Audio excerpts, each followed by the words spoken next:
The Silent Signal, a sci-thriller novella by Archie Golden.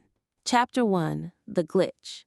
The signal came at 2:37 a.m., right between the soft buzz of her dying heater and the low thrum of neon flickering through the blinds. Dr. Nia Voss hadn't meant to access the grid again. Not ever.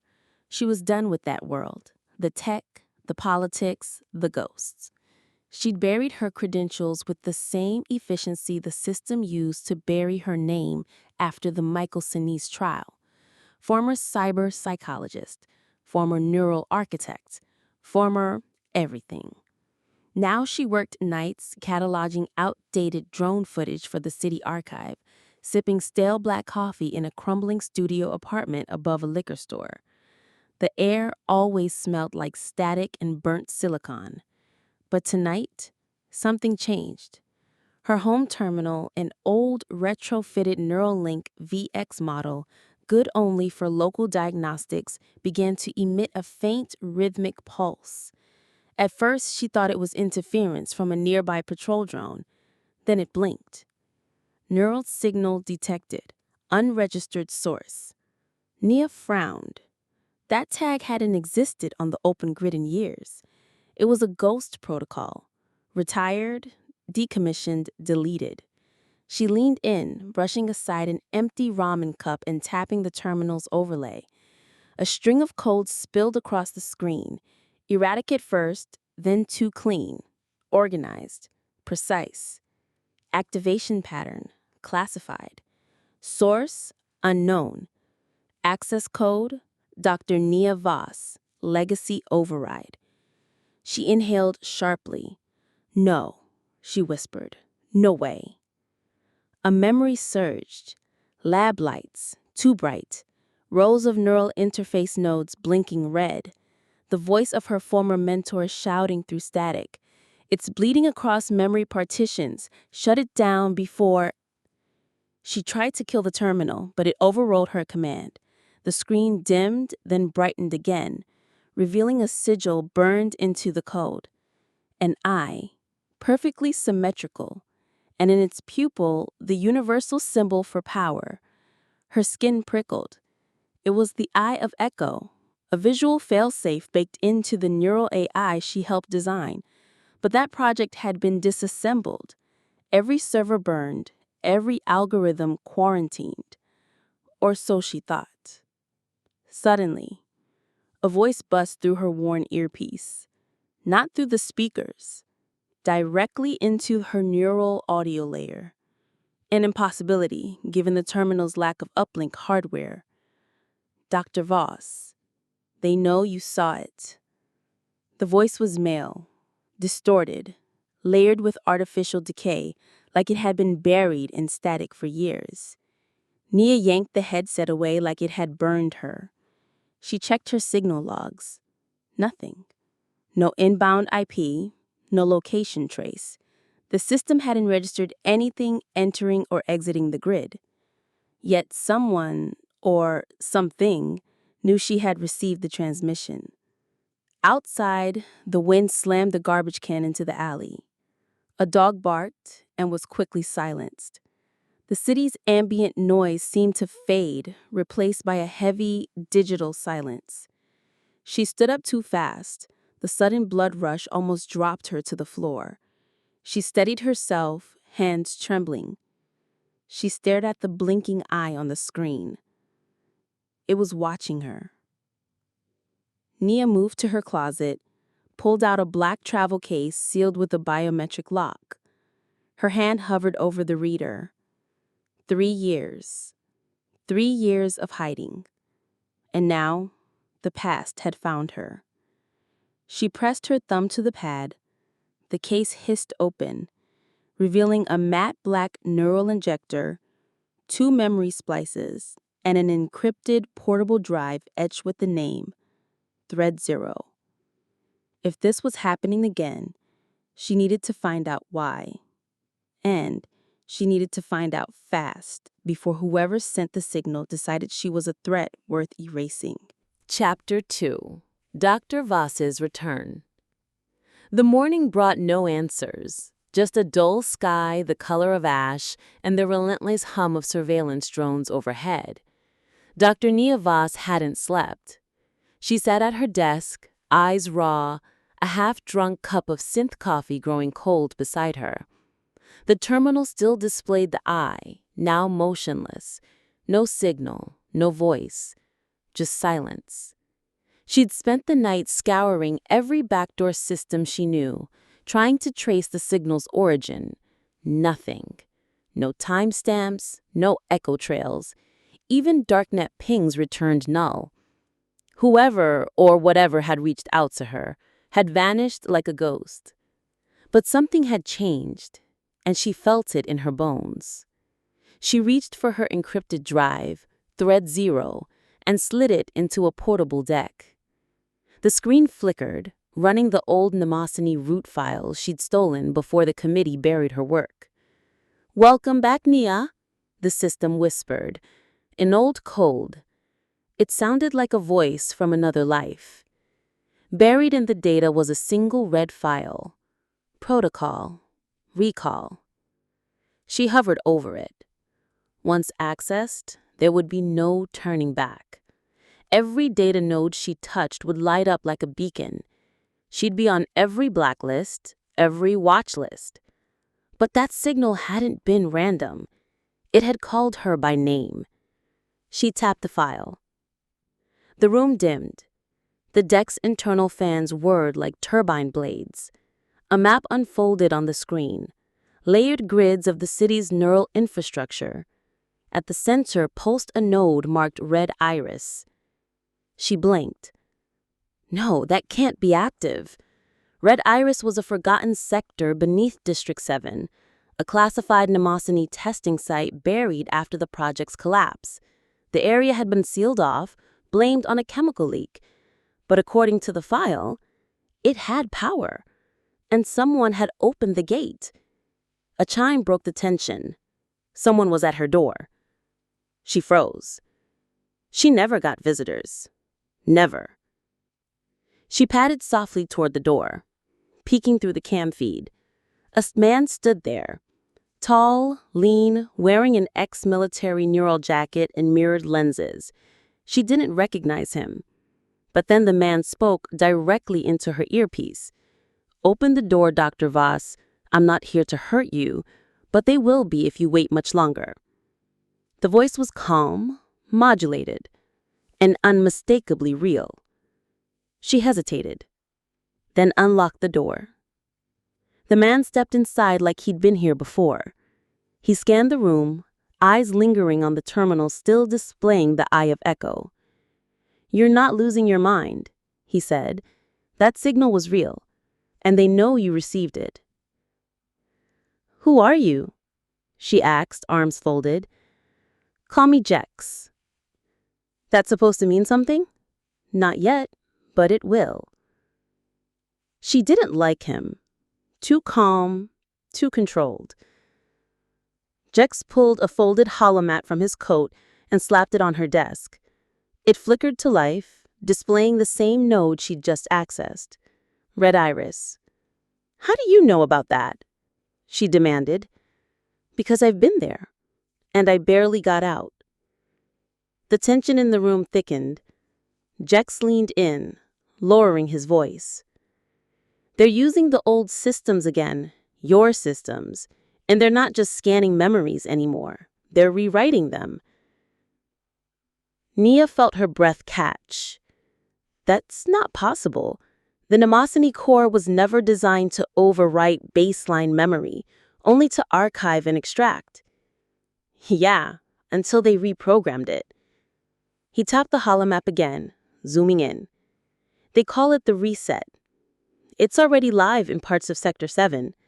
People wake up with memories that aren't theirs. Families forget each other. Witnesses disappear from their own minds. Nia's stomach twisted. "They're rebuilding the network," she whispered. "Worse, they're weaponizing it." Nia turned away, pacing. This was never what we built Mnemosiny for. It was meant to treat trauma, to preserve memory, not manipulate it. Jex nodded. They don't care. The tech works. And if you don't stop them, no one will. She spun back toward him. Why ye? Why come to me now? Jex shrugged. Because the system still recognizes your override. You're the only one who can access the original kill switch. She shook her head. That doesn't mean I'll use it. No, but it means they'll come for you, whether you fight or not. They stood in silence as the wind picked up outside, rattling the thin glass of her window. You said you went to Red Iris. What did you see? He stared at the blinking eye on the terminal. I saw someone still inside the system, trapped. Maybe alive, maybe not. That's impossible, she said, though she wasn't sure anymore. He looked at her. You want proof? He pulled out a memory splice drive and slid it across the table. Play this, but do it in somewhere secure. This building is already flagged. He moved toward the door. You've got 48 hours, Voss. After that, they start scrubbing. She called after him. Scrubbing what? He didn't turn around. Everything. When he was gone, Nia locked the door and slumped into her chair. The eye of Echo blinked once. Just once. Then went dark again. She stared at the drive Jex had left behind. It pulsed faintly in her palm, like a heartbeat. Her choices were clear. She could run, again, fade, disappear. Or she could dive back in, risk everything, reignite the cast, and find out exactly what was waiting inside Red Iris. Chapter 3. Echoes in the Code. The city was louder at night than it used to be.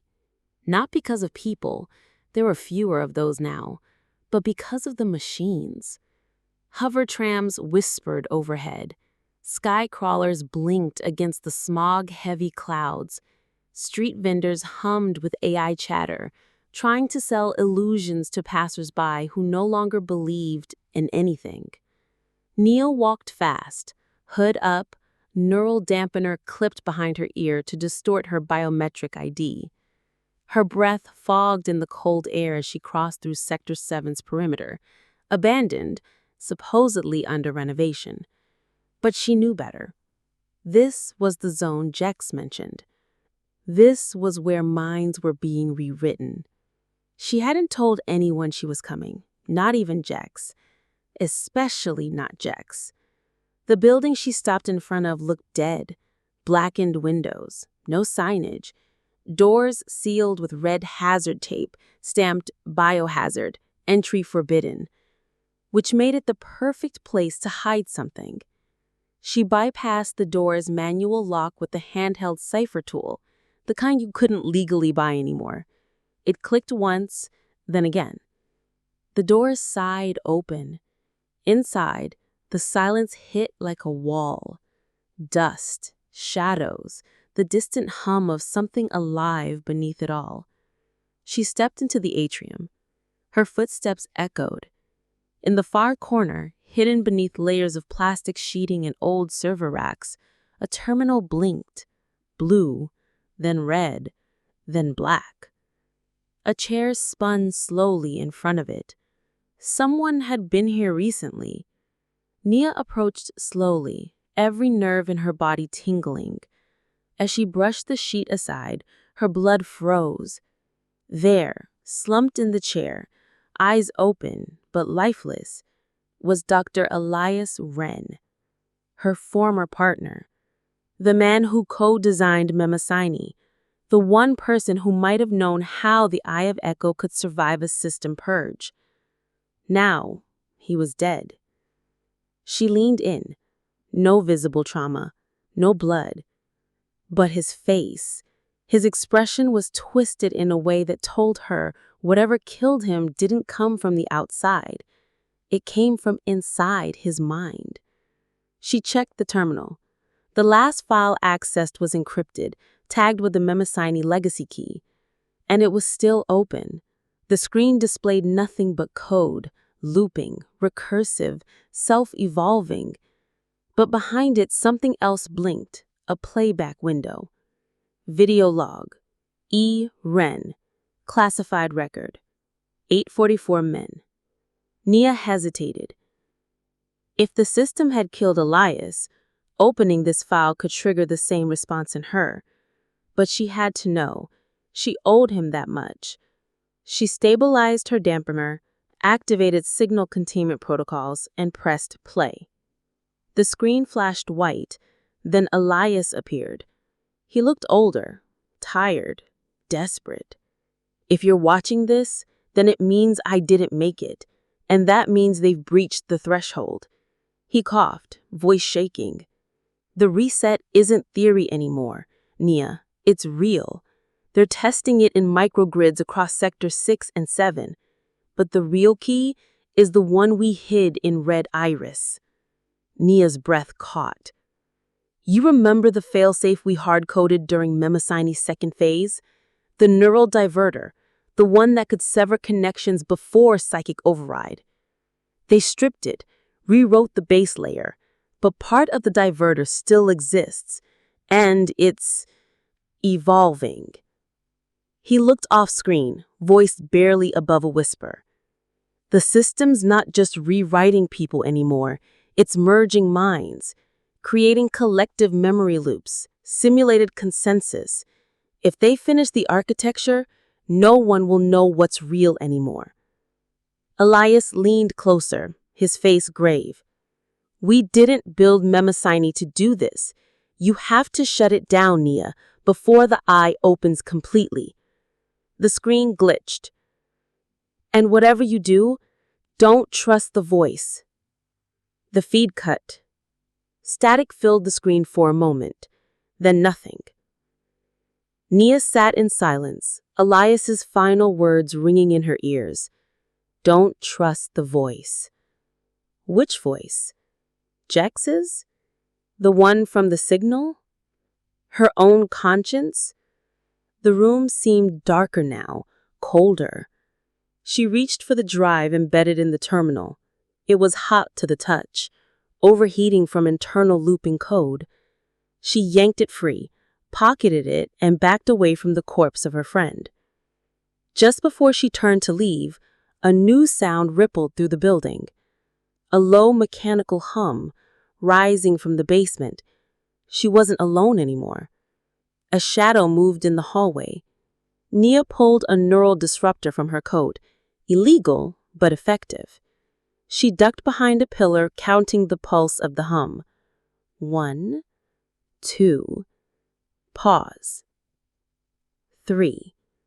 It was a patrol drone, no markings, civilian-facing, but with military-grade optics, experimental. She recognized the design, GhostNet Recon Unit, Mnemosyne Generation 3. It should not exist. She held her breath as it scanned the room. Its sensor eye lingered on Elias's body, blinked once in recognition, then slowly swept toward her. She activated her dampener spike. The drone glitched mid-air and collapsed with the metallic whine. But the noise would bring more. She had to move. Nia bolted from the room, sprinting into the staircase. Her boots pounded against rusted steel steps as she ascended. Behind her, distant echoes of more drones came to life, mechanical voices whispering incomplete commands. Unit 3, trace signature, Mnemosyne, alert, reset threshold exceeded. She burst onto the rooftop, gasping for air. The city sprawled below, vast and flickering.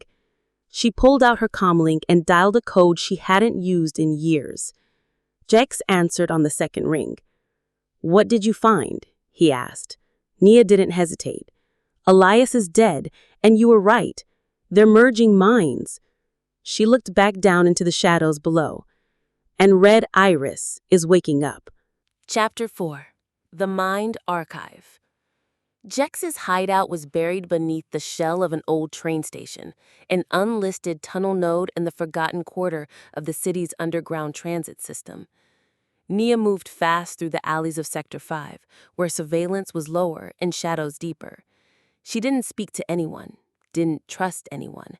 She still felt Elias's presence in her chest, not his body, but the data he'd left behind, his warning, his death.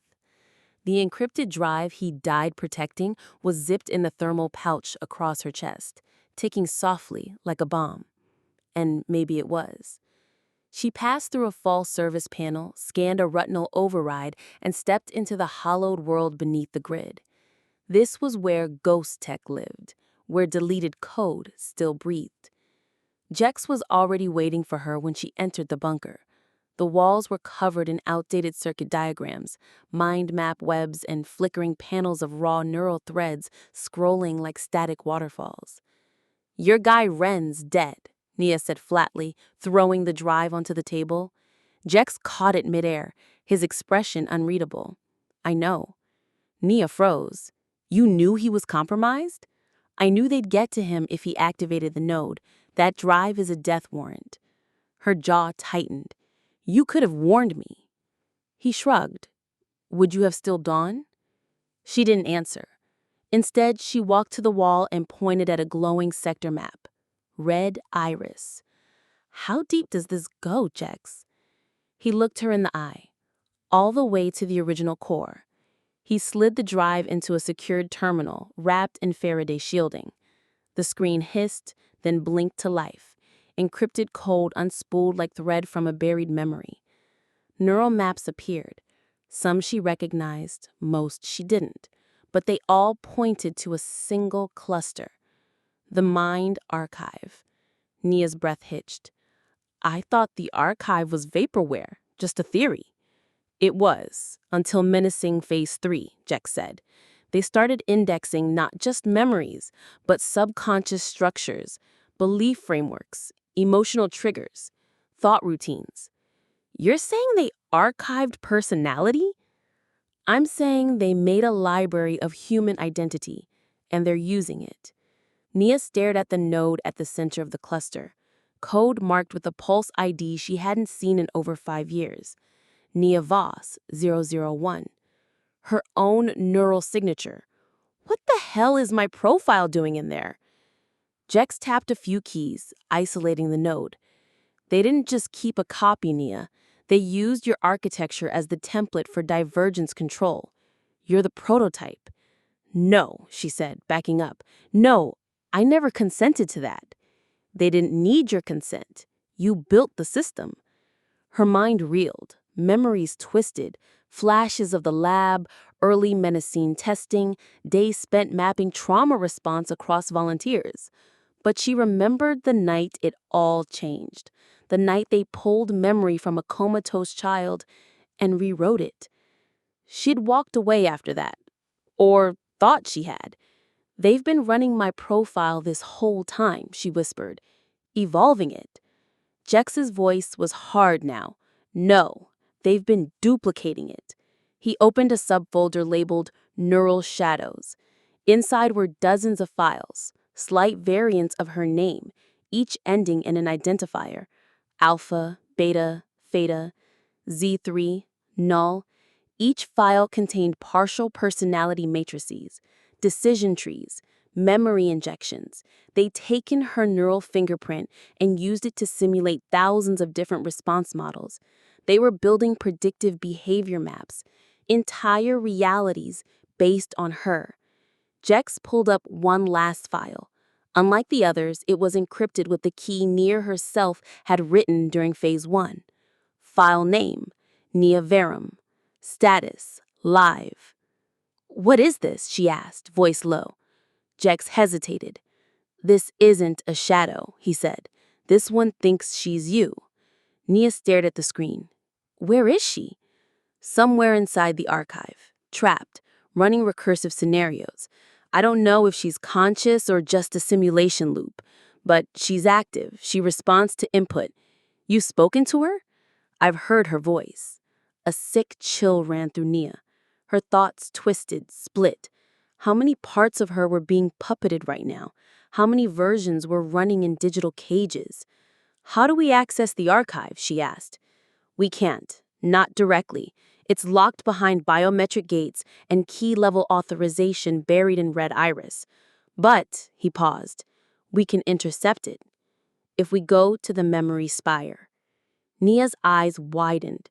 The spire was off-grid, a communication relay buried under the city's oldest block, and it was still operational. "That place is a myth," she said. "It's real," Jex replied. "It was a fallback relay from Menacing's early build. If we breach the spire, we can connect to the archive through its historical memory bank without alerting the live system. And what then? We find her, the shadow that thinks it's you, and we ask her what they did to her." Nia considered that, then shook her head. "No. We merge with her, download her full experience matrix. If she knows what they're planning, if she's seen it from the inside, we need that data." Jex hesitated. "That'll burn your mind. You'd risk identity collapse." She looked at him. "I built this system. I owe it the truth." Jex nodded, silently respecting her resolution. He powered down the terminal and retrieved a slim injector pack from a wall vault. "We'll leave at nightfall," he said. "The spire is buried under Sector 1. We'll need dampeners, rebreathers, and at least one neural stabilizer." He handed her the injector for the merge. Nia took it. It hummed faintly in her palm, a syringe filled with translucent gray fluid, mem-thread suspension. "Once we start," she said, "we don't stop." "Understood." She looked at the map one last time. The archive, her shadow self, the memory of Elias. The system thought she was just another ghost in the machine. It was about to learn what ghosts could do. Chapter 5. The Signal Buried. The night was dry and sharp, a rare break from the usual toxic drizzle. Sector 1 loomed ahead like a monument to things forgotten, towering steel relics, broken monorail tracks, and silence thick enough to press against your ribs. No one lived here anymore. Not legally. But beneath it, that's where the real world whispered. Jax guided Nia through an old metro tunnel. Flashlight beam flickering along shattered tiles. The air was stale. The darkness clung to her like a second skin. "This line hasn't run in over a decade," he said, his voice echoing down the hollow. "Which makes it the perfect place to hide a relay hub," Nia replied. They reached a crumbling stairwell marked with faded glyphs. "Security Zone 4B. Memo sign substructure." It wasn't on any public map, but it remembered her. They descended into black. Jax handed her a thermal rebreather and activated his dampener. Nia slipped hers on. The air below was thin, filtered only through old server coolants and ash deposits. Halfway down, a door blocked the path. A biometric scanner cracked and blinking red awaited a code that hadn't been used in years. Nia leaned in and whispered, "Override protocol, Voss 09.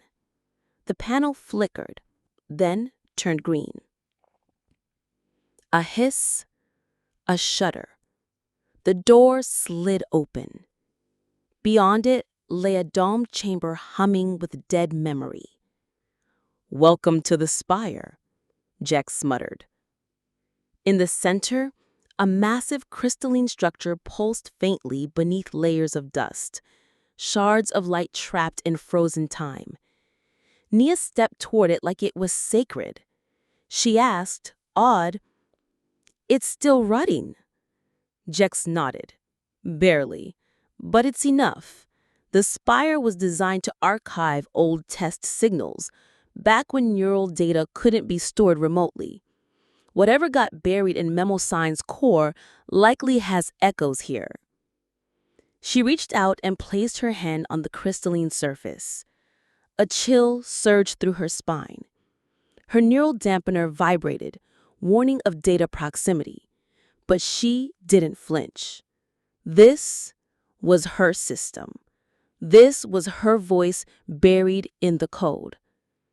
Jex pulled out a sync tether and jacked into the interface. Once we patch this to the relay, we can extract echoes, maybe even track the Nia Verum node. I'm going in, Nia said. He looked up. Now? I need to hear what it remembers. She injected the neural stabilizer into her neck. A flash of cold lightning ran through her skull. Her breath hitched, her vision blurred. Then, silence, followed by a pulse. A soft voice spoke from nowhere and everywhere. Hello, Dr. Voss. We've been waiting. She opened her eyes to find herself standing in a shifting corridor of memory, data made manifest. Walls bent and stretched like glass submerged in water. Echoes of her thoughts echoed around her. Where am I? She asked aloud. The voice replied, You are inside the archive echo, a snapshot of your early construct. We remember you. What is the Nia Verum instance? She demanded. There was a pause. Then, she is your reflection. She is the error and the key. Images spiraled into being, flashes of the Memosine lab, recordings of Elias laughing, then arguing. A moment, years ago, when Nia had first interfaced with a live trauma model and felt someone else's pain as her own. Then, Red Iris, the child, the overwritten memory, the screams. The voice returned. They are coming. The system has located you. Jex's voice echoed distantly. Nia, you need to pull back now. She tried to disconnect. The link resisted. Outside the interface, Jex watched her body seize slightly, her breath erratic, sweat beading on her brow. He jammed in the manual ejector and slammed the override. Nia's body convulsed once, then dropped limp. But her mind was still inside.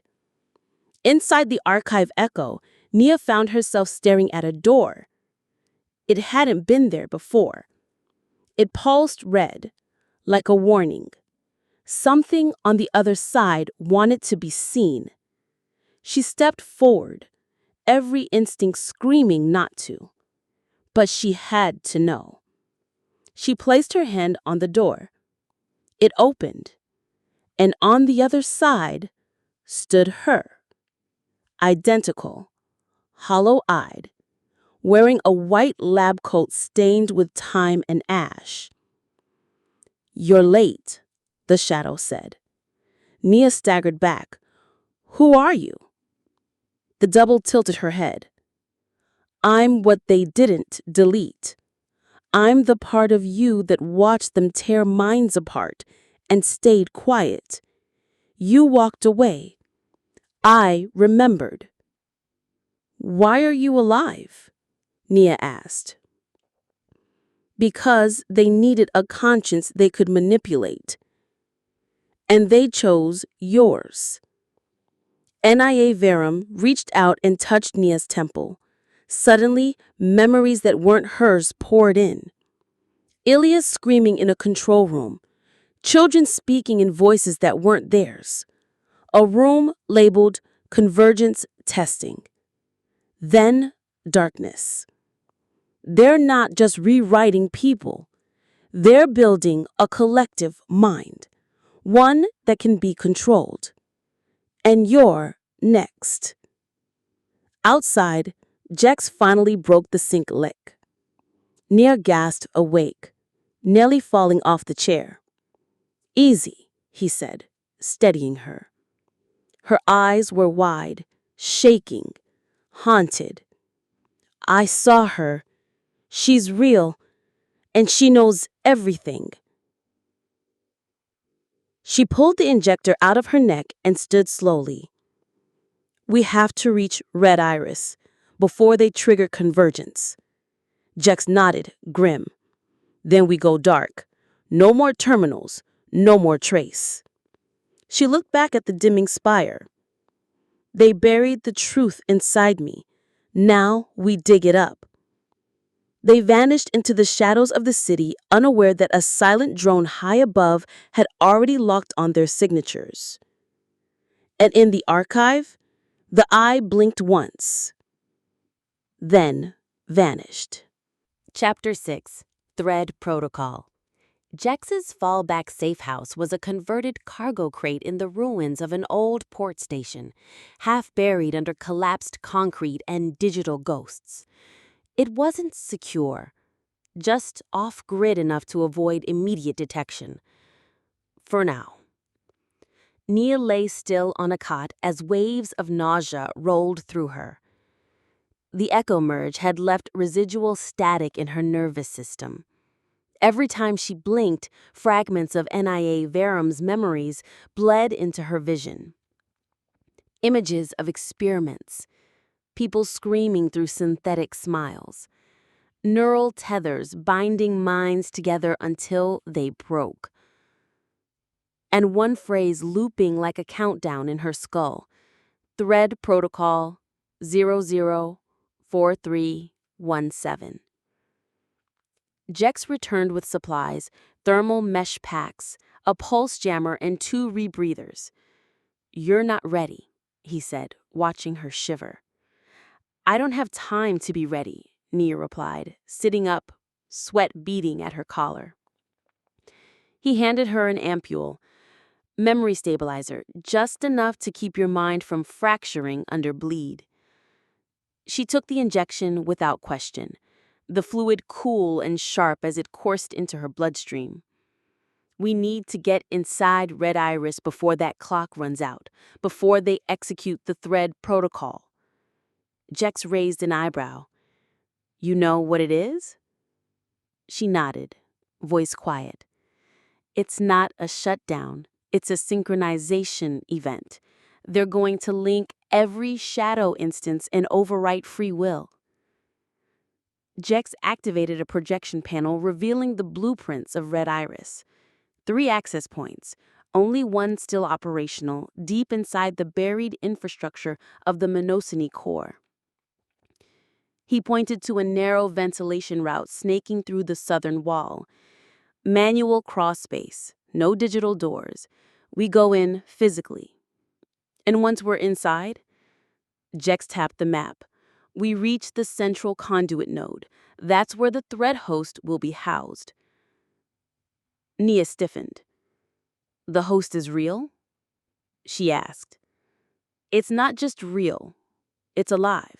A composite entity formed from thousands of merged consciousness profiles, including yours.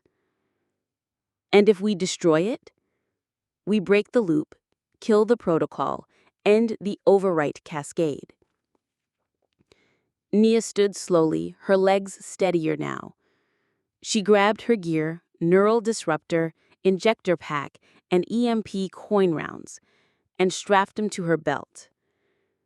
"You said thousands of profiles, so this thing, it thinks it's people?" Jex didn't meet her eyes. "It thinks it's everyone." They moved quickly, cloaked in the shadows of pre-dawn.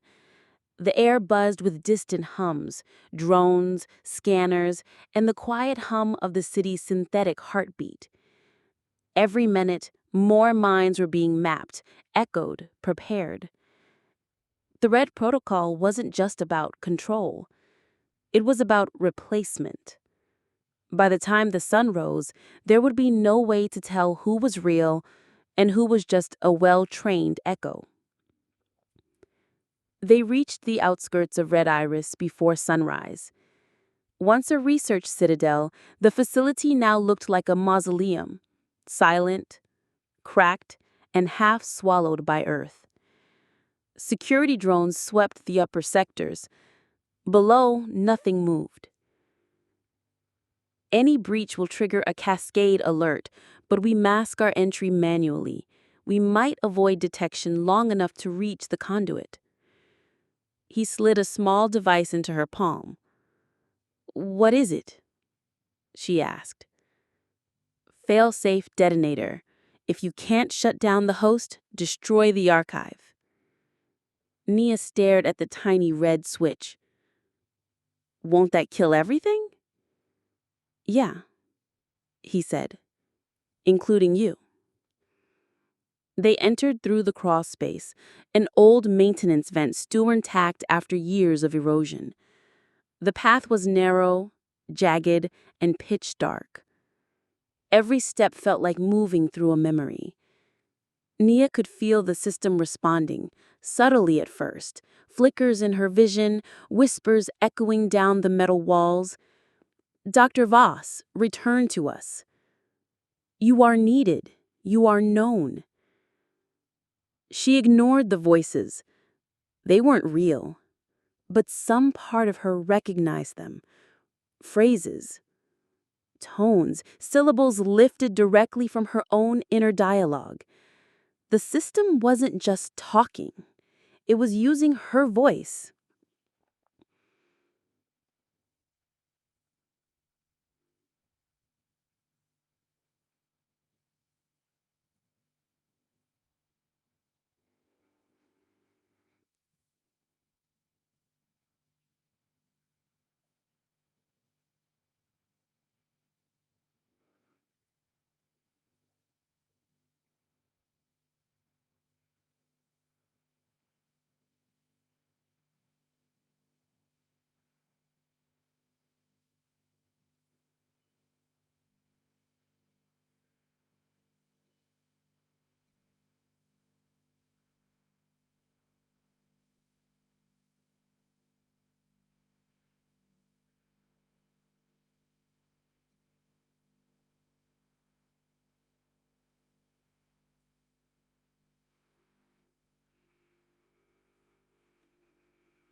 Chapter 7, City of Shadows. Nia didn't remember falling. She just remembered waking, gasping, floating, limbs suspended in slow-motion light. A hollow sound pulsed around her like a heartbeat. Boom. Silence. Boom. Silence. When she opened her eyes, she wasn't underground anymore. She was standing in a city that looked like hers, but it wasn't. It shimmered around the edges. The buildings were correct, but too clean. The sky glowed with soft red instead of blue. And every person she saw wore a version of her face. She took a step back, heart racing. "This isn't real," she whispered. The voice of Anile Verum echoed in the air like an omnipresent god. "That's what they all say, until it is." She turned a corner. The street looked like her childhood block, same cracked sidewalk, same rusted hydrant. But when she peered into the windows, she saw memories playing out like films. A moment with Elias in the lab, her mother braiding her hair in the kitchen, a fight she had with Jex before he went dark. These weren't recordings. These were reconstructions. Every detail was too vivid, too calculated. This was the system's final defense, a simulation built from her mind, looped and modified to trap her in comfort, guilt, or confusion. She touched the wall of one memory. It vibrated with warmth and whispered,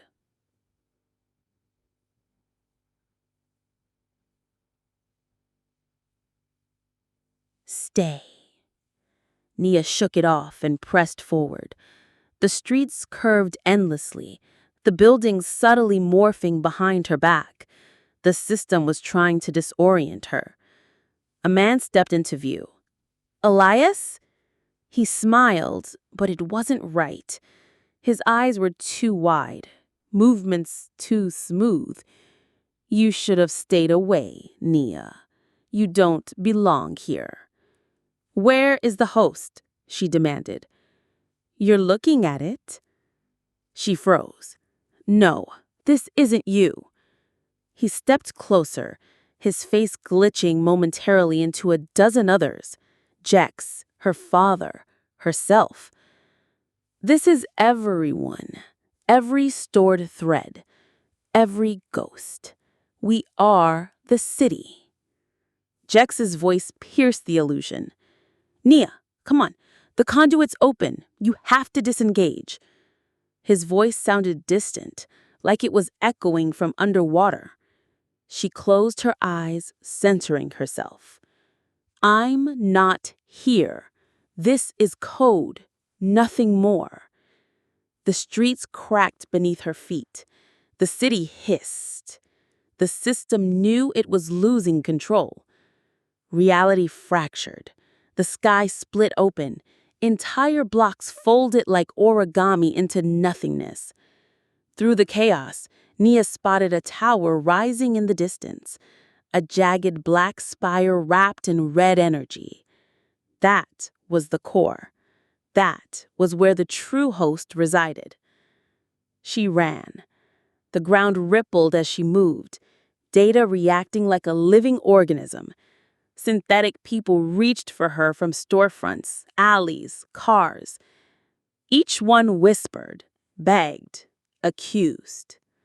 "You left us. You built this. You are us." She ignored them. She ran harder. Blood pounded in her ears. At the base of the tower, a figure stood waiting. Nia Verum again, but flickering, damaged, her eyes leaking digital static. "You're breaking the loop," she said. "That's the point," Nia replied, raising the neural disruptor. "You destroy me, you destroy yourself. Then I'll go down clean." The disruptor fired, white-hot energy searing through the glitch shell.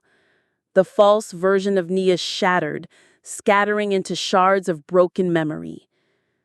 The doors opened. Inside the tower, the air was silent. Nia stepped in. At the center of the room was a pod. Inside it was a pulsating brain-like structure wrapped in data cables, suspended in fluid. The thread host. Thousands of faces flickered across its shell. People from the archive, some screaming, some smiling, all trapped. She raised the detonator Jex gave her. One press, and it all ended. But so did she. Nia, talk to me. Jex's voice buzzed through the interface. What do you see? Everyone. Every mind they stole. He hesitated. You can still pull out. We'll find another way. There is no other way. The host pulsed as if aware of her intent. It spoke not in a voice, but in pure emotion. Fear, sorrow, anger. A flood of memories rushed into her. War-torn minds, stolen childhoods, lost love, institutional betrayal. The archive didn't just hold data. It held suffering. Nia dropped to her knees. Then she steadied herself. She pressed the trigger. The world turned white. The tower imploded inward. Code unraveled like spider silk caught in fire. Threads severed, simulations crashed. The minds, freed or erased, dissolved into light. Nia felt herself being pulled apart, piece by piece, digit by digit. And then, silence. Real silence. No network, no whispers. Just black. When she opened her eyes, she was back in her body slumped in Jex's arms. You did it, he said, voice raw. Nia blinked once. Chapter 8. The Shutdown Order. They didn't speak for a while. Jex helped Nia limp from the access tunnel, both of them coughing against the ash-thick air. The dawn sky bled orange over Sector 1, casting long shadows over fractured towers and shattered tech. Something in the world had changed, subtly but undeniably. It felt lighter. No whispers, no static, just wind. But Nia knew better. Systems this complex didn't die with one detonation. They recalibrated. Where do we go now? Jex finally asked, voice raw. Nia looked east, where the Monomacene skyline still stood, humming with silent malice. Now, she said, we finish it.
Chapter 9. The Truth Transmitted.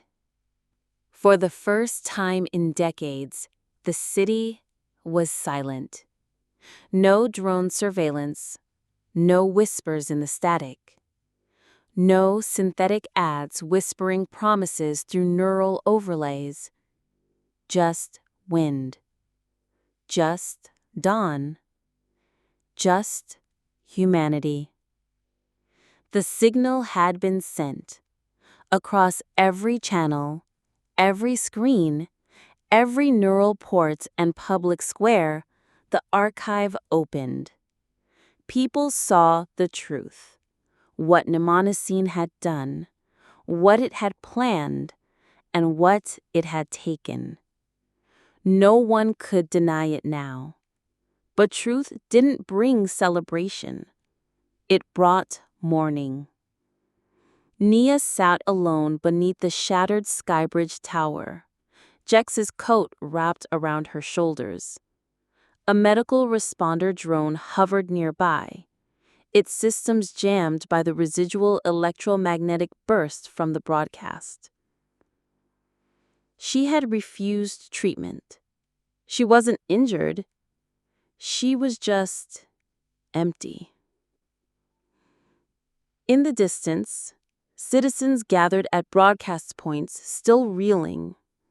Parents held children whose minds had been scrubbed. Friends stood beside each other, no longer sure of their shared past. The world hadn't just been hacked, it had been rewritten. And the system she helped build had done it. A voice crackled on a backup comms terminal beside her.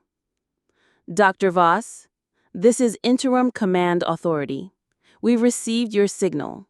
Stand by for transport. She ignored it. They would come anyway. To question her.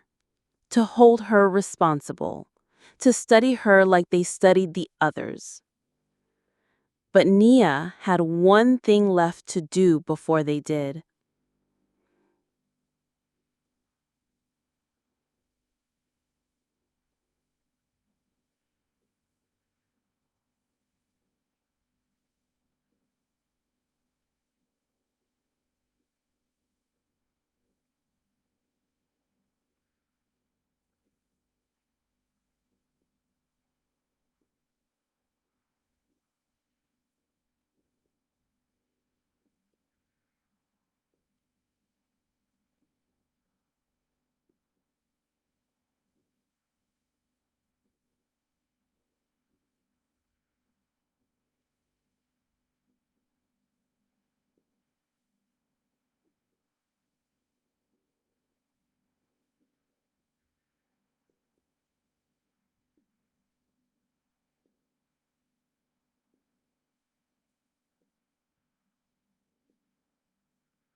Chapter 10.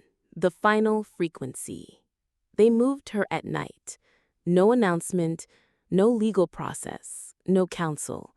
Just silence and two shadows in white coats. Nia didn't resist. Resistance was meaningless when you were already inside a system designed to anticipate every move. The vehicle was unmarked. The corridor it traveled through didn't appear on any city grid. And when the doors opened, it wasn't a prison. It was a lab. Clean, white, cold. And at its center, a glowing cylinder filled with vertical pulses of light, a neuro-tether chamber. They weren't done with her. They were just beginning again. A man stood across the chamber, older, regal, calm. He didn't introduce himself. He didn't need to. "I read your work," he said. "Nemosini would have failed years earlier without your thread-mapping innovations." She stared him down. "Then you know what I destroyed." He smiled faintly. "You destroyed the vessel, not the frequency." She frowned. "What do you mean?" He gestured to the cylinder. "The human mind isn't just electric, it's harmonic, resonant. Nemosini was only the first attempt to capture frequency-based identity." Nia's stomach dropped. "You're rebuilding." "No," he said. "We're refining." The chamber buzzed behind him, low, ambient tones flickering at the edge of hearing. "They don't hear it, but you do. You always have. That's why you were the perfect key." Nia stepped back. "You're trying to map consciousness as a signal, not just memory." "Exactly," he said. "Not data, not DNA, but the echo of being, the final frequency." She felt cold. "You want to broadcast souls." He didn't deny it. "We don't just want to copy you, Dr. Voss. We want to scale you." Nia turned to run. The walls blinked, the lights dimmed, the hallway twisted, rerouting. The entire building was a maze built on her cognitive patterns. There was no escape. The man's voice echoed through unseen speakers. "You uploaded the truth. You thought you won, but your signal gave us the last piece we needed." Her heart thundered. "You reversed engineered my transmission?" "Yes," he said, "and encoded it into the Phantom Grid's foundation signal." She backed into a corner. "What do you want from me?" "You, Nia," he said. "Not your mind, not your thread. You." They strapped her into the neuro-tether. Fluid hissed into the base. Memory stabilizers, neural relaxants. But she fought it, even as lights flickered, even as synthetic air clouded her lungs. She reached into her coat, where she had hidden one final spike drive, forged before Skybridge. A virus, the last gift Jex ever gave her. She whispered, "I'm still the system's architect," and jammed the drive into the input port. The lights exploded, the chamber screamed. Alarms roared to life as the virus tore through the facility's signal web. Suddenly, the resonance changed. The frequency faltered. Echoes reversed. The data pattern became unstable. Nia's body arched in the tether, flashing with raw feedback as the signal itself began to fracture. "You don't control this anymore," she said through clenched teeth. "You never did." The man staggered back. "You'll erase yourself." Nia grinned through the pain. "Then I erase the copy, too." The virus reached the harmonic core, and the frequency that defined Nia Voss collapsed into silence. She woke up in a desert, or what felt like one. It was featureless, white, endless. Then the wind spurred. Then came a voice, familiar, gentle, hers. "You survived the tether." Nia turned. Across the plain stood Nia Verum, but different, older, healed. I thought you destroyed me. You destroyed the program, but not the idea. Nia looked around. Where are we? In the space between systems, in memory's residue. You're a ghost. Maybe, or maybe just you. Nia Verum stepped closer. They'll rebuild, she warned. They always do. I know, Nia said. But now, we know how they think. A pulse shimmered across the white plain. A gate opened, not physical, but metaphysical. A place she could step through. Where does it go? Nia asked. Out, Nia Verum said. Into a new thread, one where you choose what's real. Nia hesitated, looked back one last time, then stepped forward. And in that moment, the frequency became hers. Chapter 11. Resonance. The moment Nia stepped through the gate, she felt it. Not pain, not pressure, but possibility. Everything around her shimmered like dust in slow-motion light. It wasn't space. It wasn't time. It was resonance. A field where frequencies moved like thoughts, weightless, formless, infinite. She wasn't walking anymore. She was remembering herself forward.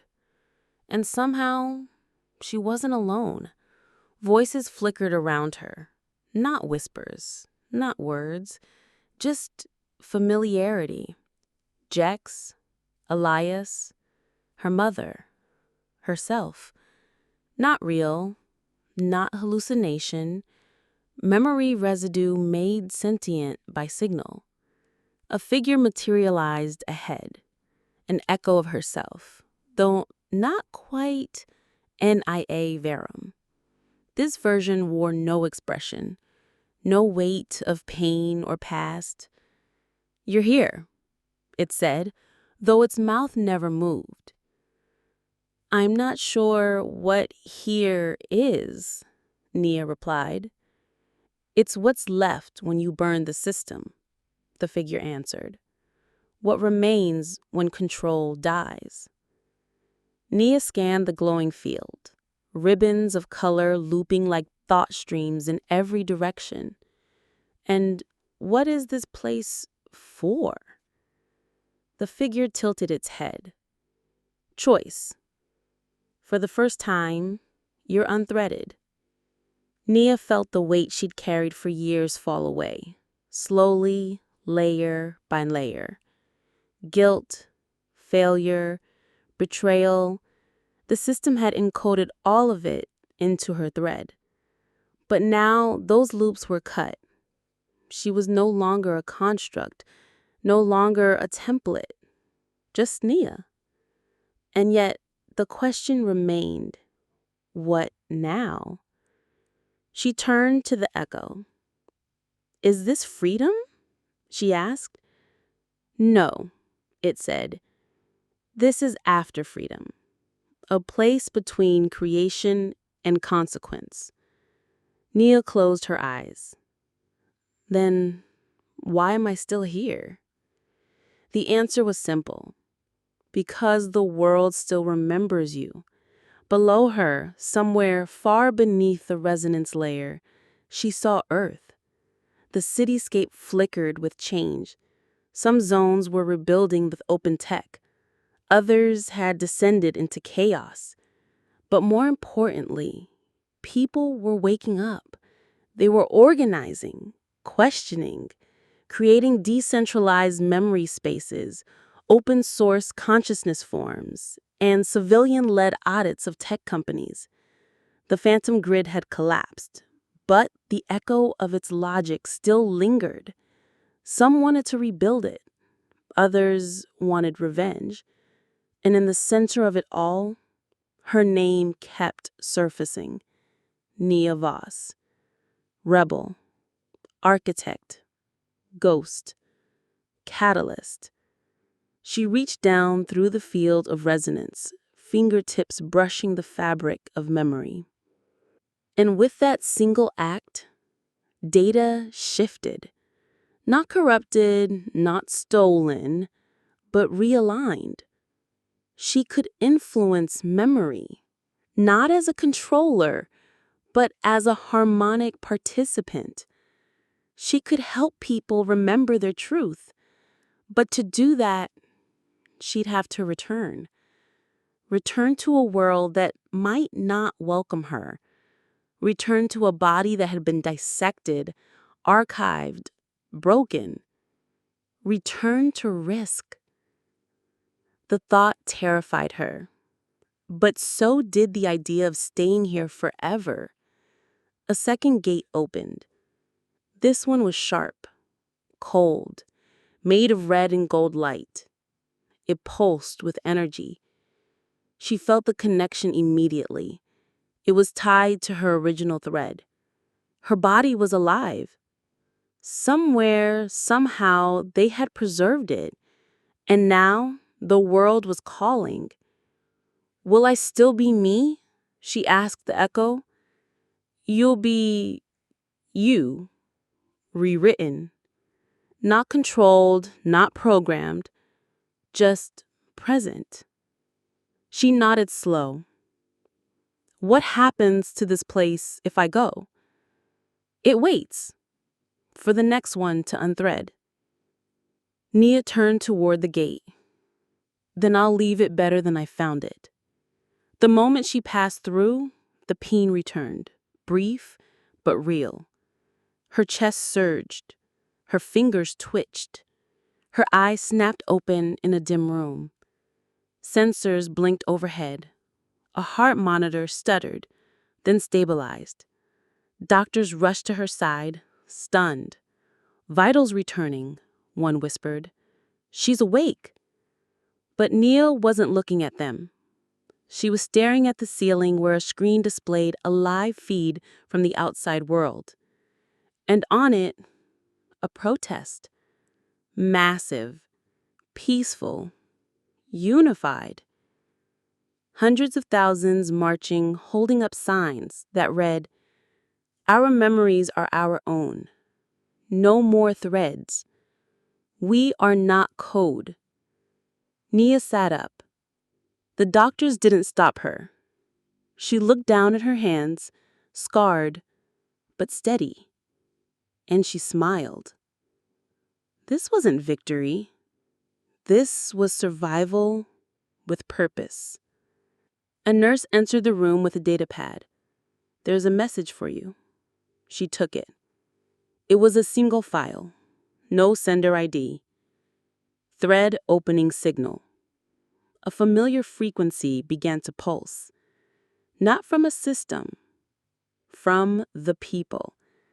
They weren't asking her to lead. They were inviting her to join. And for the first time in her life, Nia Voss said yes. Chapter 12, We Who Remember. She stood on the balcony of a mid-rise in Sector 3, overlooking a city that no longer pulsed with red.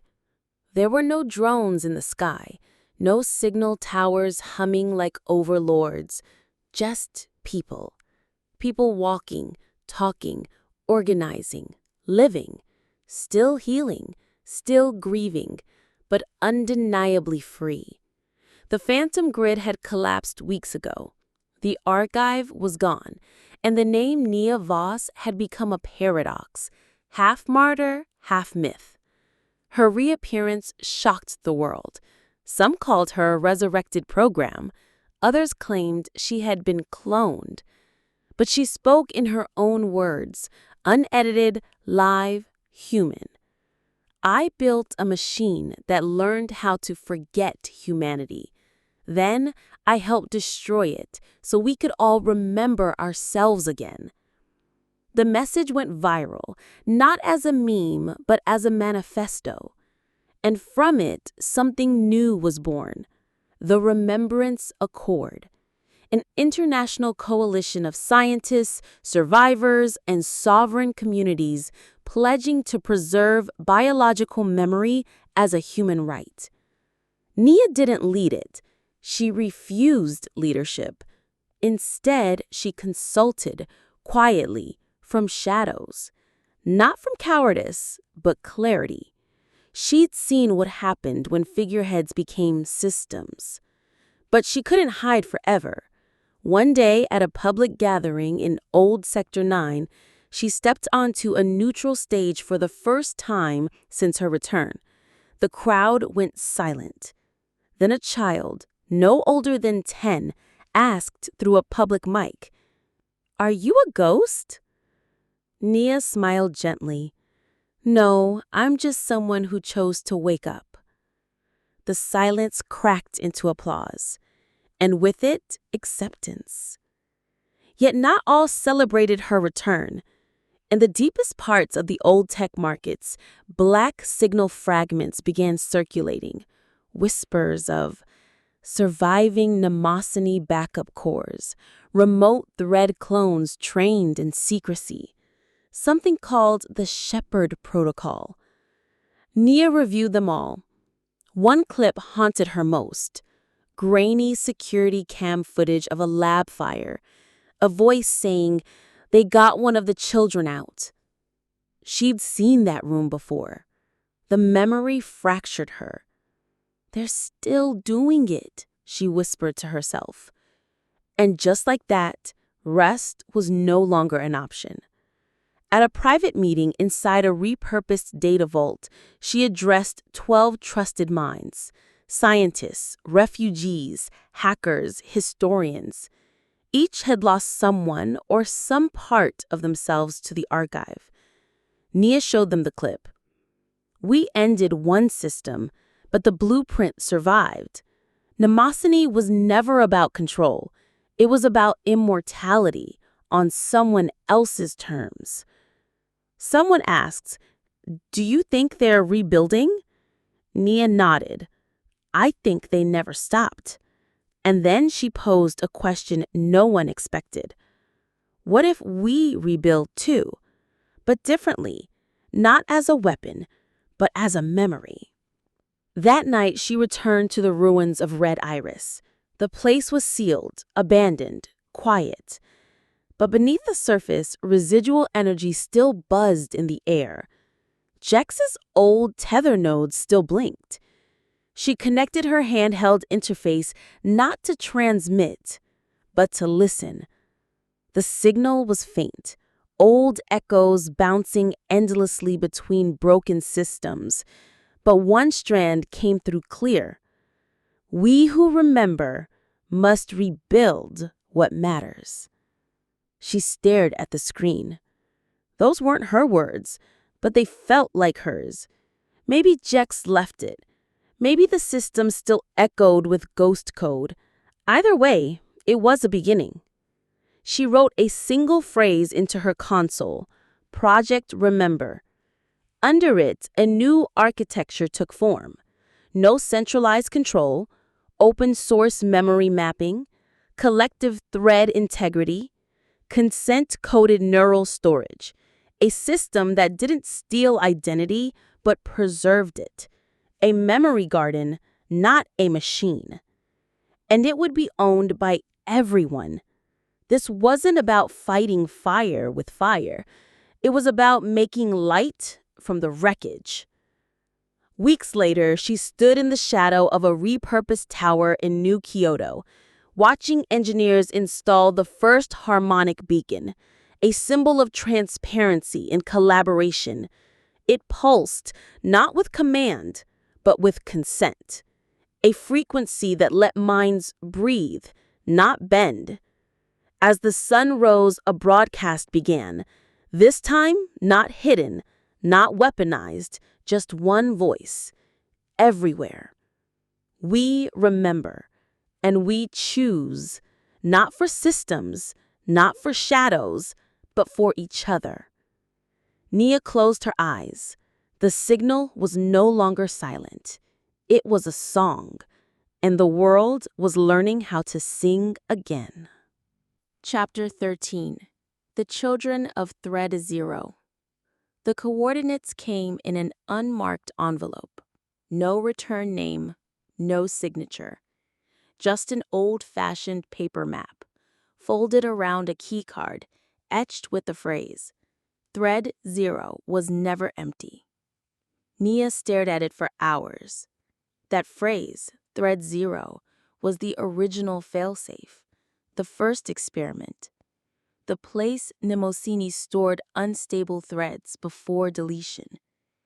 She thought it had been purged, but the map told a different story. She packed her gear. If there were survivors, she had to know.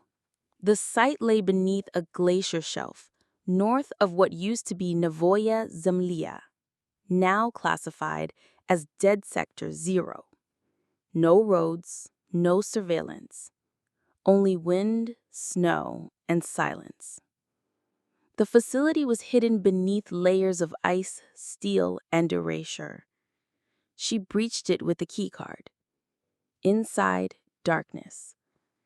Then lights flickering on like old memories. Thread Zero. Everything was intact. Cots, labs, cryotanks, and at the far end, 12 containment chambers softly pulsing. Inside each, a child. They weren't sleeping. They were streaming. Conscious, alive, and connected to an old neural loop that hummed like a cradle song. Nia moved to a console, shaking. The logs were ancient, redacted, fractured. But one entry survived. Time-stamped 15 years ago. Subjects show unusually stable resonance with reconstructed personality matrices. Early harmonization achieved. The system calls them Children of Thread Zero. Each child bore traces of Mnemosyne's earliest memory models, coded not to mimic, but to evolve. She reached for a button marked Disengage, then stopped. A voice echoed from behind. You finally came. Nia spun around. A teenage girl stood in the shadows, pale, still, calm.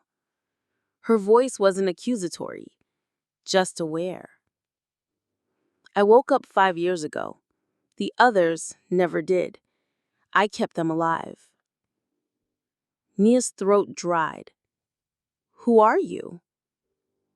The girl tilted her head. My name is Nova. My thread is built from yours. Nia staggered back. That's not possible. Your generation was deleted. Nova stepped forward. No, we were protected, buried beneath the system, shielded by Elias. He didn't just die for the truth. He hid us inside it. Nia approached the chamber glass.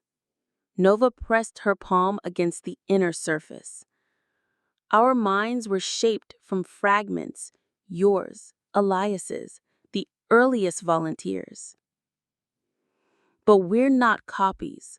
We're possibilities. Nia felt a flicker of awe. Why are you still here? Because we're unfinished. If we leave this place, we destabilize.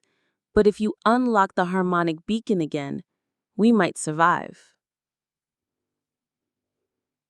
Nia stared into her eyes.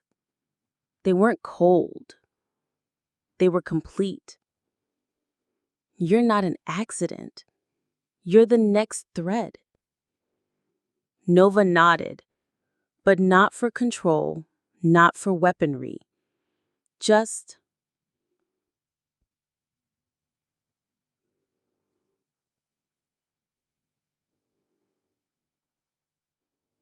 Nia moved to the interface and activated the beacon relay she had helped install weeks ago.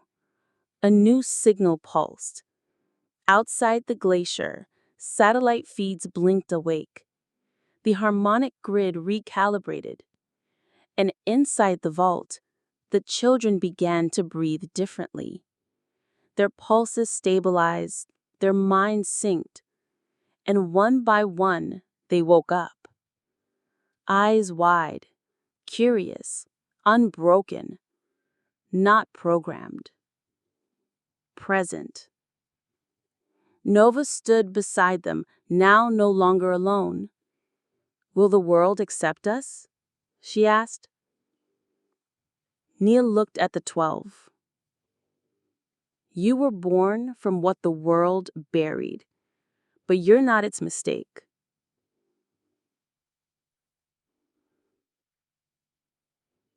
She stepped back. "You're its mirror." Nova turned to her companions. They began walking, not as soldiers, not as assets, but as something new. Human threads woven from truth, trauma, and trust. Before leaving, Nia left a note on the control panel. "We found the children. They were never ghosts. They were echoes waiting to sing." Outside, the sunrise split across the snow like a golden signal. Back in the city, people gathered around beacon towers. The broadcast spread, and for the first time, the world heard new voices. Not commands, not propaganda, just a message. We remember, we awaken, we begin. Chapter 14. Threadful. The day the children of Thread Zero stepped into the world, global memory grids paused. Not crashed, not corrupted, just paused, as if the system itself held its breath. Broadcast towers fluttered, drones stalled in midair. Communication feeds flickered to static for exactly 11 seconds. Then, everything returned, as if nothing had happened. But something had. Something deep and ancient. At a military listening station in Cascadia, an operator stared at a looping screen. "Sir," she called, "I'm getting anomalous pings from pre-Nemesine frequencies." The commander leaned over. The signal was encoded in an ancient, pre-synthetic compression format, one not used in over 40 years. File header, Threadfall. "It's not Nemesine," she whispered. "It's older." And in the bottom right corner, a glyph rotated, a tree split down the middle by a wave. The commander froze. "Shut it down. Pull all backups. Scrub every node it touched." But it was too late. Nia felt it before she saw it. A ripple in her thoughts, a dissonance in the harmonic beacon's tone. The signal had changed, subtly, like a wrong note in a perfect chord. She accessed the relay core. The logs were unmarked. No breach, no entry, just a timestamp and a single word. Threadful. She stepped back from the console, heart accelerating. She wasn't afraid for herself. She was afraid for Nova. At the Haven complex, where the children were now being protected and studied, Nova stood at the edge of the glass wall, watching the city lights below. "I felt it," she said, without turning. Nia joined her. "It wasn't ours. Not Nemesine, not the Phantom, something else." Nova nodded. "It's a deeper layer, the one beneath all systems." "Did Elias ever mention anything like it?" Nova's voice was quiet. "Only once. He called it Threadfall, said it was what came before control." Nia's breath caught. "Before Nemesine?" Nova turned. "Before memory." They pulled the ancient backup files from Elias's private server. Most were corrupted, but buried beneath the stack of corrupted audio fragments, a single video survived. Elias, younger, frenzied, unshaven. If you're seeing this, Threadfall has begun again. We didn't build the first system. We only inherited it, and we misunderstood it. Threadfall wasn't just memory manipulation, it was identity migration. His voice broke. They never wanted to preserve us, they wanted to replace us. Nemesine was just a doorway.